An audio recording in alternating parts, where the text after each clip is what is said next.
Yeah, certainly. First of all, just appreciate you guys being here. Certainly a exciting day for the university, for our football program, for Hattiesburg and South Mississippi.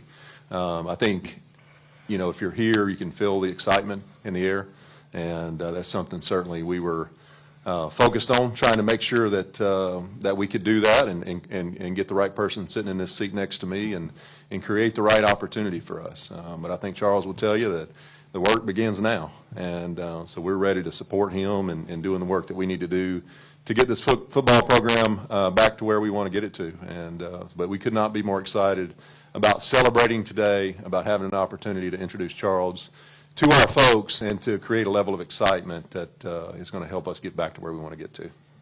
Coach Huff? Yeah, obviously, tremendous amount of gratitude and appreciation for everyone here today, everyone who was watching on the live stream, everyone who was a part of this monumental event. And I say monumental not because of me, but because a group of men led by Jeremy and Doc, Paul, and so many other of the administrators and decision makers. Monumental because they recognized change was needed. Change is hard. Change does not always feel great. But they recognized it was needed, and they went through the process to create it. So monumental in the fact that we're taking a step in the right direction. I'm a small part of this. I have a big role and I have a big impact, but I'm a small part of this. I can't do it by myself. It's going to take the staff. It's going to take the players. It's going to take the community. It's going to take everyone. I do have a plan that we feel really good about. Again, as I spoke before, it's going to test all of our norms. And not that our norms are bad, not that our traditions are bad, not that our traditions or our norms should ever go away. But in order to do what we need to do and want to do, we have to keep up with the times of college football and the new college landscape that we live in. And that's just not talking about money. That's just talking about how rosters turn over. That's talking about how you recruit. That's talking about how you play games. That's talking about how you fill stadiums. That's talking about realistic expectations and what we're trying to get accomplished. It's my job to be transparent and make sure that the things that we do, everyone understands whys and the hows. It's everyone's job to continue to pull the rope in the same direction. It's going to be difficult, but it will be the most gratifying moment we all have a part of. I couldn't be more excited to get to work. This day, all is well in the world. I'm 0-0. Actually, if I retired right now, I'd be the all-time winningest coach in Southern Miss history because I haven't lost a game. Now, I also haven't won a game either, but the fan impression of me would be phenomenal. They'd be like, man, that coach was great. Wait a minute, he didn't coach a game. But no, obviously we've got to remember today. We've got to remember the feeling we have today because that's what's going to push us through the dark days, the dark times. We're going to struggle in some aspects. Obviously, we're trying to completely flip a roster, completely flip a culture and a mentality. Struggle doesn't mean lose. Struggle doesn't mean give up. Struggle doesn't mean we won't. Struggle just means that it's not going to happen overnight. My staff, myself, we're all invested in getting this thing done as quickly as possible. I do think part of the good thing about where college football is, you can flip it fast. Also, flipping it fast, you have to be mindful you want to keep a foundation. From a recruiting standpoint, recruiting the Mississippi high schools and junior colleges is a big part of what we are going to do. But in order to do that, we've got to have a product on the field that those young men want to come and be a part of. So yes, I've got 1,000 texts and calls. My phone is ringing off the hook. Great. I will get back to every single one of you. I've heard every message or every, hey, you got to reach out to this coach. I will definitely do that because it's going to take all of us. So couldn't be more proud. Really excited for what we're going to be able to do. Thankful for the people who allowed me to sit in this chair. Ready to get rolling. All right, let's open the questions. Raise your hand. We'll call on you if you'll just identify yourself, and we'll start down here. Andrew Avenue, the Pine Belt News. Charles, I think the question everybody kind of wonders, why Southern Miss? In the sense of, this team was in last place, as well as a conference foe. You beat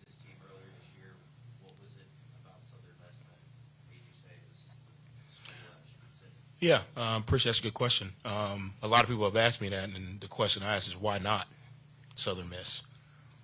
In today's college football, I'm not playing with the 1-11 team. I'm playing with the team I recruit. I think, again, when you make decisions, the first thing, it starts with people. I think we have some of the most phenomenal people at the top. And where there's leadership, there's a vision. Where there's vision, there's progress. The second thing is, I think, unbelievable foundation of history and tradition. I'm not talking about going somewhere we haven't been. Southern Miss has been to the top. What I'm talking about is getting it back there in today's new college landscape. And then the other thing is, when you talk about all of the resources from a recruiting standpoint, if I drew a 350-mile radius around this university, I could probably field a championship team without even going outside of that. Obviously, you have to because of recruiting. But when you talk about those three things, alignment at the top and the right people, a history and tradition of winning and success, and then can you fill your team with quality football players, in your radius? I think those are the things that ultimately help you make decisions about where and when. Let's go next. Go ahead. Identify yourself and coach. Devin Whitson, Southern Miss Rivals. Coach Huff, in your opinion, what's the number one item that needs to be changed for the previous team, not someone got to beat someone? Culture. To me, that's what it is. They're not a bad team. I told them in the first team meeting, they're not a bad team. There were some people on film that we didn't want to play when we played them. There were some people on film that we were making sure weren't affecting the game. They're not a bad team. You don't go 1-11 because you have a bad team. When you don't have success, it typically has to do with culture and discipline. And not that it was a bad culture, not that it was poor discipline, but everything matters. Everything matters, from the way those chairs are aligned to what we call on third down. And in order for you to be successful consistently, I think you all would you watch more games than I do, there were games that they were in the game, and then there's something that happened that kind of threw it off. It was never just, hey, they're getting beat off the field before they can even get started. So to me, that's a quick fix. The culture's got to change. With that, obviously, some of the personnel has to change. Doesn't mean we have bad personnel. It's just got to be the right fit. To me, you talk about every round peg doesn't fit in every square hole. So that doesn't make the peg bad. It just makes it not a fit. So that's the first thing we got to address. And to me, that will immediately change the on-field success once we're able to establish the right culture.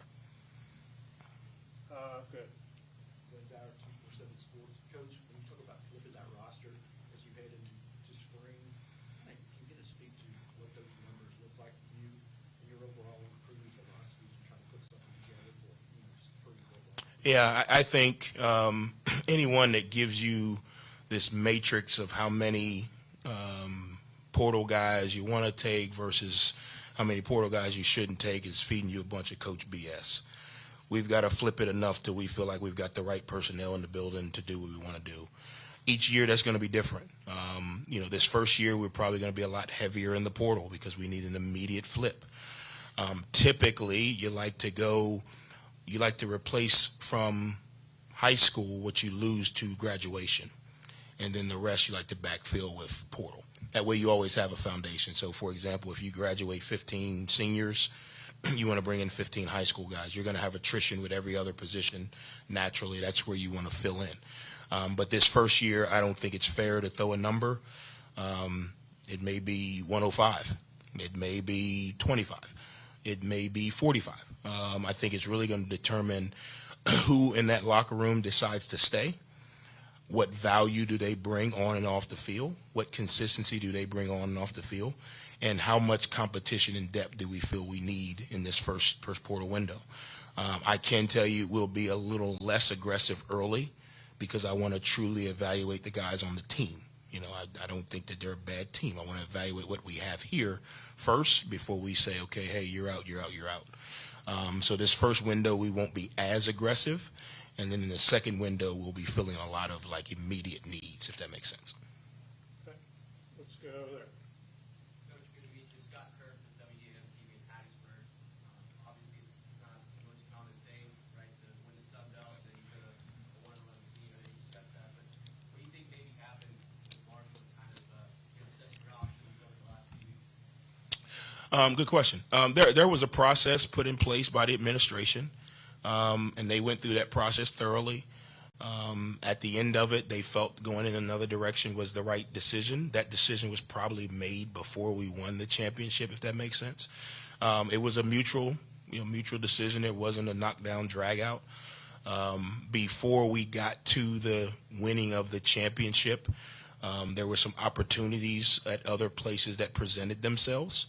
And out of respect for my family and where we were in a contract situation, some of those had to be vetted. Some of those had to be researched. A lot of appreciation for Jeremy and his staff for waiting until after the championship before we got heavy into it. But again, it was a decision that was made. I think it was probably made before we were champions. And then the actual parting was a mutual. Hey, we understand your situation. You understand ours. It's not, what do you call it? It's not traditional. It doesn't always have great answers, but it was where we were left in the moment, if that makes sense. And it wasn't okay, you're looking at, championship to worst team in the conference. It was, hey, you're looking at a situation where holistically you feel you're in a better situation, people, resources, opportunity, community buy-in, everything involved. Let's go here. How you doing? Michael Gibbs, Student Prince. You made history come to Southern Miss as the first African American head coach. Can you touch on that and how that was? Yeah, I carry that that honor with me a lot. I consider myself to be the person who's able to break down some of those barriers, so that I hope that some young man of the minority persuasion, whether that's African American, Latino, whatever it is, some young lady, can look and say, hey, there's the first something, I can be that too. At the end of the day, I still got to win games, or I'll be the first African American head coach fired from Southern Miss. I get that, but I do take a lot of pride and humility in the fact that I'm able to represent, a minority. I take a lot of pride and humility in the fact that Jeremy and Dr. Paul saw past my skin color and saw my credentials, my ability, and hope that there's more leaders that follow that trend, because that's really what it is. They didn't make a decision because of my skin color. They made a decision because I was the right fit. I had the right credentials. I had the right makeup for what they were looking for. And hopefully more and more leaders at the higher education level will start evaluating beyond the lens of the eye, if that makes sense. Right there. How you doing, Coach? Marissa Stubbs with WDAM affiliate down in Jackson. Can you just talk more about your coaching style and how you plan to implement that in this program? Yeah, I'm old school. It's going to be a lot of hat throwing. There's one way to do it. Discipline. I'm a big believer in that. You got to do what you're supposed to do when you're supposed to do it the way it's supposed to be done. I think a lot of players respect me and quote unquote like me because I am disciplined and I'm honest. I'm the same guy every day. I'm also good enough at a relationship building that they understand why I'm being hard on them, because life is hard. And if you leave these four walls or these 4 years at this great institution and you're not equipped for life, it'll beat you down. So I try to equip my young men for life. I try to coach them as hard as I love them. Obviously, there are times when you got to be on further closer to one side than the other. I'm going to fight for my kids. That's one thing that I'll do. We only have one rule in our program is don't lie. And if you do that, I'll fight for you till the day's over. I'll fight Dr. Paul. I'll fight Jeremy because I want to fight for my kids. Now, you're wrong, you're wrong. And we've got to address it, and we've got to help you learn what right and wrong is, and we've got to hold you accountable for doing wrong. But I'm going to fight for them to have everything they need to be successful in life on and off the field. I'm going to fight for them academically to achieve as high as they possibly can, because I know at some day the air is going to deflate from the ball and they're going to hang their cleats up and they're going to need that education to go back on. And then I'm going to fight for them to create value for themselves on the field. This is a phenomenal game. There's a lot of monetary value in this game beyond college. So it's my job to fight my tail off to make sure each one of them can chase their dreams at the highest level. So I'm hard on them, but I'm hard on them because I want to fight for them. And if I don't teach them the discipline needed to be successful men when they leave here, I haven't done my job. Let's go right here, Vic Rowe. Coach, do you mix since we were talking? Your past stops are really impressive at Penn State, Alabama, obviously your time at Marshall. I'm curious about those head coaches that you worked under, how much they influenced that side of you, that discipline side of you, that you move into now coaching. Yeah, obviously Coach Saban had a big impact on it. The discipline and the consistency piece of who I am probably came from him. James Franklin probably helped shape the recruiting piece. There is a relentlessness to recruiting that you have to have in order to be successful. Like right now, my phone is buzzing. The first person that I brought on staff was my general manager because the recruiting piece is so important. So James probably helped shape my recruiting intensity. And then I'd probably say P.J. Fleck helped remind me to be me. For those who know P.J. Fleck, he's different, but he's always like that. Like it's not a show. It's not, oh, in front of the cameras he's this. And he kind of really taught me, be yourself. Either they're going to like you or they're going to hate you. So don't try to be what one side of the stadium wants you to be. Don't try to be this in front of the administration and this in front of, be yourself. I think the players respect that too because they know that that's who I am all the time. The media, you guys will probably hate me because I'm going to be myself all the time. Sometimes that's going to be the answer you want. Sometimes that's going to be not the answer you want. But those three guys probably had the most effect on me collectively, if that makes sense. Let's go here. Hey, Coach. Blake Brandon with WLX down in Biloxi. This isn't an area that you're unfamiliar with recruiting-wise, so how much is that going to help you from the head coach standpoint now that you're really kind of getting central to the company? Yeah, one of the things I truly believe in is relationships. So there's a lot of relationships in this area that I've had, for years. Obviously, my time at Mississippi State, actually, when I came into town to, play Southern Miss last year, one of the first person I texted was Tony Vance, the head coach at Hattiesburg High School, just to say, hey, man, in town, actually he was on a visit with his son at another university, but I think relationships are what help when you come back to an area. That's why there's so many people texting me, hey, a former player just got the job at Jones, a former, coach is over at this place.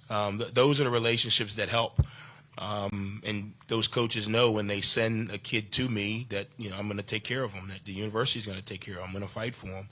Or they know if I don't take one of their kids that I'm being honest. He's not a fit. Doesn't mean he's a bad player. It's not a fit. But I think the relationship piece is huge. Jeremy and I talked, Mississippi is a special place. A lot of young men never want to leave Mississippi. They want to stay close to home. So knowing that, is important. Mississippi is also a place where you can be on one side of the state and you can be totally different on another. The Delta and the Gulf are totally two different worlds. North Mississippi and Hattiesburg, two different worlds. Both good, but just different, and different interactions with the coaches, different interactions and types of players. Having that familiarity will help me and my staff go into those areas and know exactly what we're getting into, what we're looking for. Obviously, the junior colleges are huge. Obviously. But understanding the different coaches at each junior college and understanding what you're looking for at each one and what each one has traditionally been really, really good for. So I think it's a very unique, in a positive way, situation, but it all starts with those relationships. Charles, could you just speak on, I guess, what this first 30 days is going to look like, the process of putting your staff together as well as assessing the roster? Just shed light on what it all kind of look like for you, how you look at those. Yeah, the number one rule in coaching is you're only as successful as the personnel you have on and off the field. So the first 30 days, the first 90 days, however long it takes, I've got to get the personnel right on and off the field. obviously with some constraints on portal windows and timing. Some of the coaches that we're recruiting are in bowl games, right? So you can't take them away from their bowl game, before they transition. But the first 60 days from now until we call it the fourth quarter program in the winter, we're going to be concentrating on, one, trying to get the staff in here as quickly as possible, and then two, trying to get as many players in here as quickly as possible. There will be a recruiting weekend next weekend like you've never seen before. I mean, there's going to be fireworks, there's going to be helicopters, hot air balloons, like there's going to be everything like you've never seen before. Not because all that stuff matters, but because those kids are that important to what we're trying to build. Typically, when you propose to your wife, you don't do it at, Hooters, and like with a beer. You usually go all out. You really set it up. You make them feel special. That's what we're going to do. It's going to be one of the biggest weekends we've ever had. Obviously, there'll be more information to come from that. But obviously, with the recruiting windows kind of, squeezing you a little bit on what you can do, you got to make sure that you're balancing trying to acquire your coaching staff and off-the-field personnel with trying to make sure that you don't miss the portal window. And let me say this. I think Coach Saban said it, on ESPN. You can recruit/purchase the wrong portal guys, too. So we're not going to be so aggressive that we're taking the wrong fits. We're going to be very strategic about the persons we're recruiting, their families, their fitability to Southern Miss and Hattiesburg. I'm not going to bring anybody into this community that I don't think is a good fit and is not going to benefit this community. Could be the best player in the world, but if the best player in the world is damaging this community, he's not the best player for us. So we have to make sure we bring the right fits in holistically, not just good players, if that makes sense. Coach, same with WDAM here in Hattiesburg. Obviously, you're a little familiar with Southern Miss, having coached against them, but going back in the history, how much do you know about kind of some of the players that have come through here, and just kind of your knowledge of the history? So. Yeah, well, a lot of coaches that I've worked with, Coach Bauer is a legend in the coaching profession, and what he's been able to do and what he has done for this university rings throughout the coaching ranks. Obviously, we could talk about, Brett Favre forever. We could talk about Ray Guy forever. I had a chance to meet Reggie, earlier this week, and he was there today.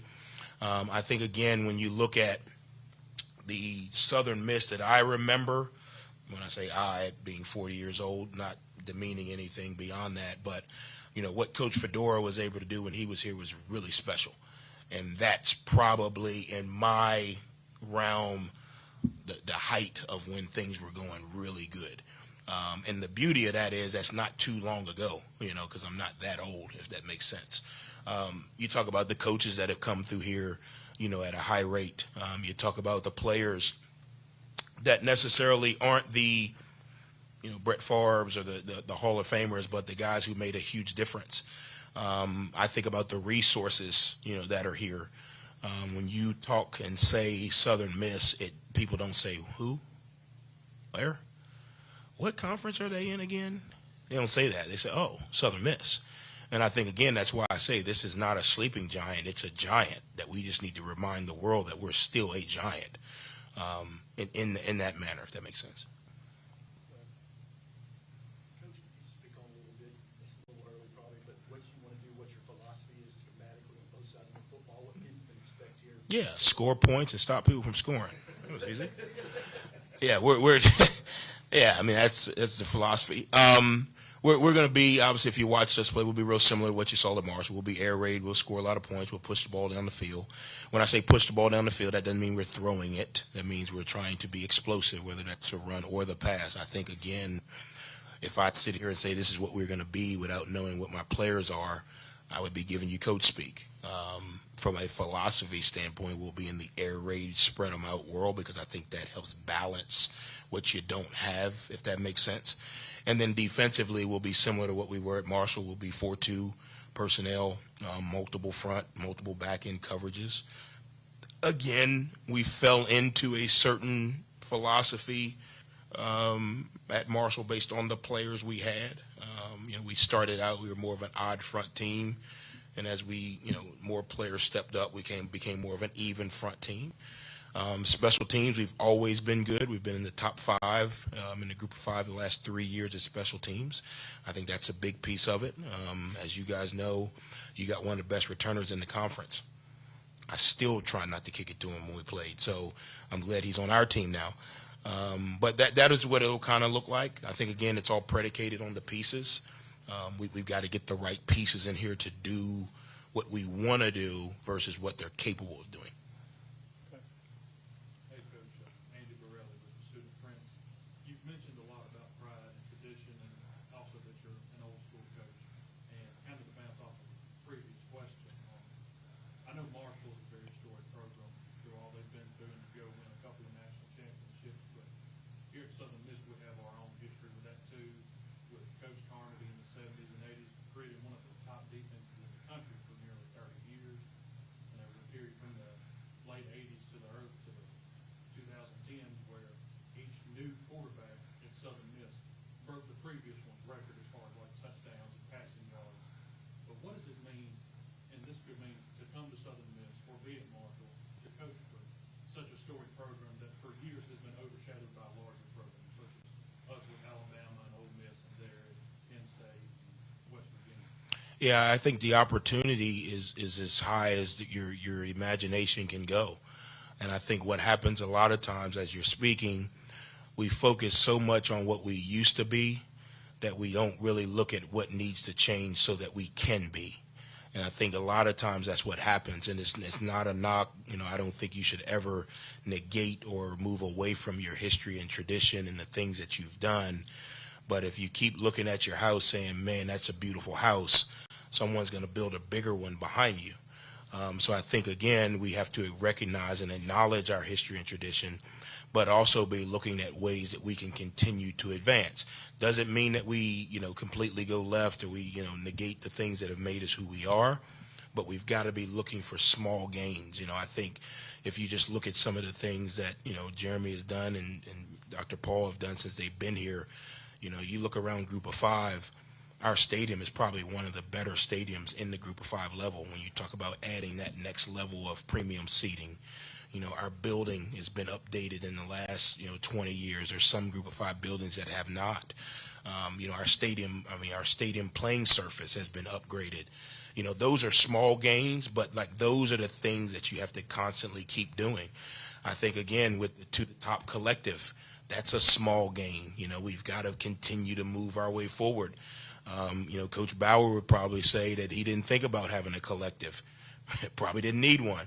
But I've seen enough, in my research, enough small gains to make me understand that, the vision here is not just, hey, let's remember what we did 20 years ago. It's, yeah, let's remember what we did 20 years ago, but what is the next 20 years going to look like? You have one? Okay, good. Couple more. Coach, you just kind of mentioned it, but, they're always talking about the collective here, how it's kind of in that top third of the Sun Belt and the system pulling it all.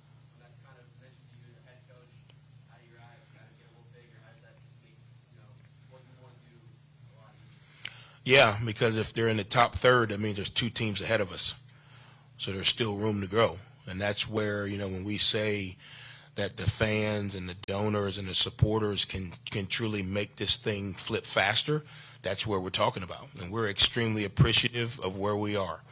I was not in the top 3 at another institution. So we're extremely appreciative of where we are. But again, if we stand still and look at where we are, we will get past.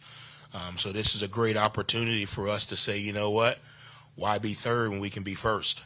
You're not going to allow me to be third in the conference, next year. You're going to say, well, you should have won one more game. You'd have been first. So we should be first.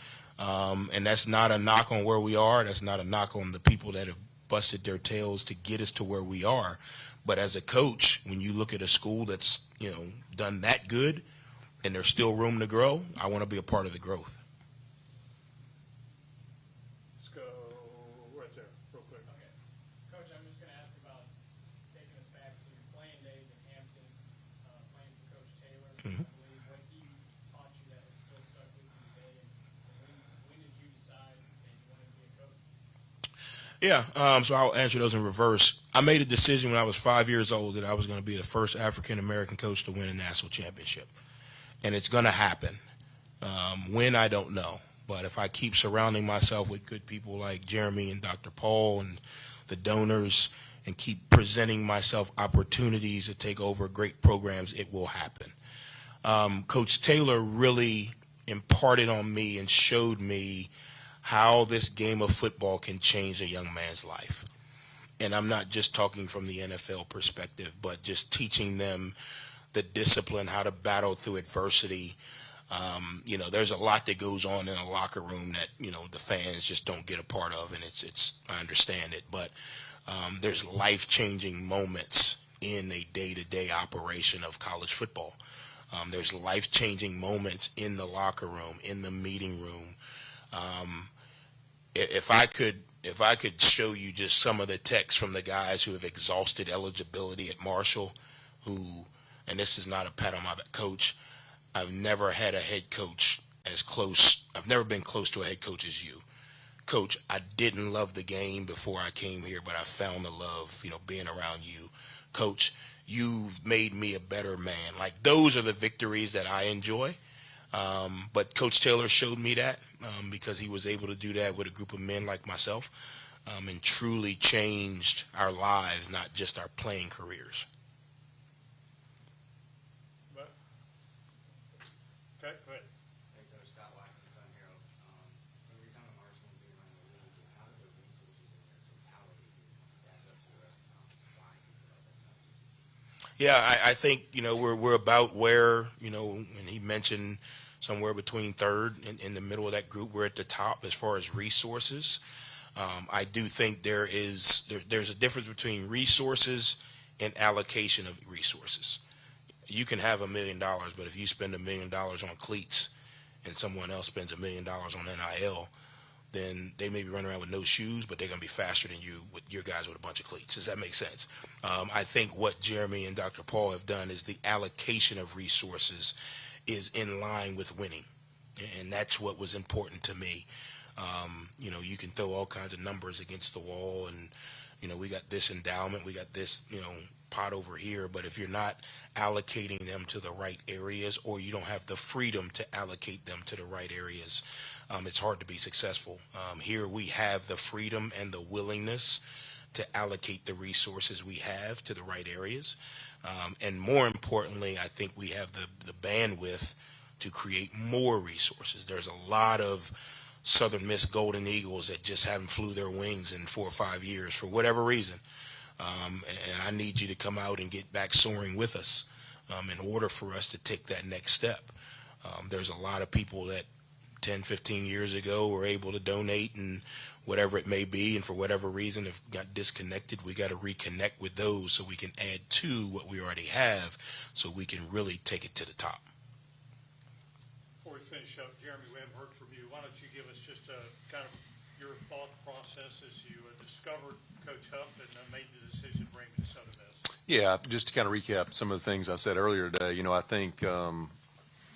I think when we first had an opportunity to sit down face to face, I think we all left that room thinking that this might be the right fit and feeling really good about that. And I won't speak for Coach, but I think the sense around the room was that, that was one of positivity and one that we felt really good about. And so certainly as the season progressed and we kind of went from week to week and Coach kept winning ball games, I told him the other day I wasn't sure how to feel after that 2-point conversion at JMU. I was pretty conflicted. I was super excited for him, but I knew that it would limit our discussion, because they were still playing games. And so, really, really felt good about the entire conversation. And certainly when you do this, having to sit down and digging in is part of that. But what you end up doing more of is calling people around the country who have been around whoever you're serious about from a coaching standpoint. And so in this case, with Charles, we called a bunch of people. And I got to a point where I told our search consultant, I said, go find someone who can say something negative? Because I want to hear something negative, right? And so, and that's kind of how you go about this process. And so we heard a lot of people say, top shelf guy, going to do things with class, will represent you the right way, knows what he's doing, has a plan. And so for us, it became, even more and more apparent that he was the right guy as we talked to people around the country. And then, of course, it was just a matter of kind of getting to the finish line. And so we're excited about today. I think, like coaches alluded to, and I've said, the work begins now, right? And we're going to celebrate today. And he and I are probably going to leave here and sit down and figure out what's next to move this thing forward. And I'm excited about that part too. And that's where it really happens. And we're looking forward to that challenge. Before we finish up, Coach Huff, why don't you make some final comments just about your excitement to be here and what you're thinking about? Yeah, as we close, I just want to thank everyone, first for your time. My grandmother told me a long time ago, time is the most valuable asset anyone can ever give you because you can't get it back. So I thank you guys for your time today. It shows that this decision, this appointment is important to a lot of people, and I don't take that lightly. Second of all, I want to say that this is a special place. All of you guys know that. I know that. Together we're going to be able to do some great things. And then finally, we can't let this excitement just stop today. So we need you guys at every press conference. We need you guys at every media opportunity. I know obviously you have jobs and all those things, but we can't let this excitement just be one day. We need you to cover us holistically. We need you to cover this athletic program holistically. A rising tide lifts all boats. So yes, the football program got lifted today, but in theory, the entire university and the entire athletic department got lifted today, and we got to capitalize on this together. So thank you guys. Southern Miss. To the top. I got it. Got it, man. Yeah. Good. Thank you, guys. Appreciate y'all.